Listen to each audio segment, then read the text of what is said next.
The Rural Funds Group has been listed since 2014 and trades under the ticker RFF. The Rural Funds Group is spread across 6 commodities, predominantly on the east coast of Australia, and approximately $2 billion of Australian agricultural assets owned by over 20,000 retail investors, as well as some of Australia's largest institutional funds. The investment objective of the Rural Funds Group is to provide our unit holders with regular distributions, but over time to grow those distributions underpinned by growing funds from operations or profits that are being generated within the fund. The way Rural Funds Group has been able to generate high returns is managing good assets with good people.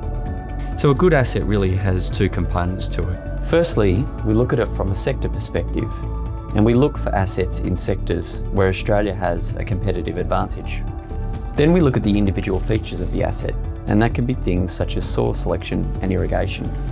And RFM also considers various sustainability elements within the management of the fund.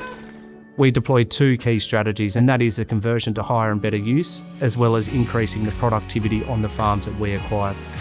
Higher and better use involves the conversion of the farm to grow a more profitable commodity compared to productivity, which is focused on growing more of a given commodity. It's really a combination of finding an asset that's somewhat underutilised, applying capital, introducing new infrastructure, new technology, and increasing the productivity of that farm. There are 3 levels of diversification within RFF. Firstly, by lessee to improve counterpart profile. Secondly, by climatic zone. And finally, by asset type, whereby we seek exposure with natural resource predominant assets and infrastructure predominant assets. From an asset leasing perspective, the majority of RFF assets are leased to high quality corporate and institutional lessees via long-term leases. This provides unit holders with predictable ongoing income generation.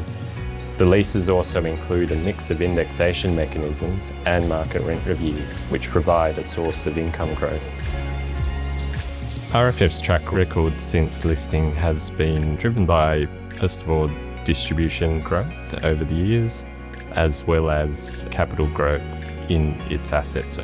The value of the unit, as measured by the net asset value, has grown from about $1 to over $3 per unit. RFF pays distributions quarterly.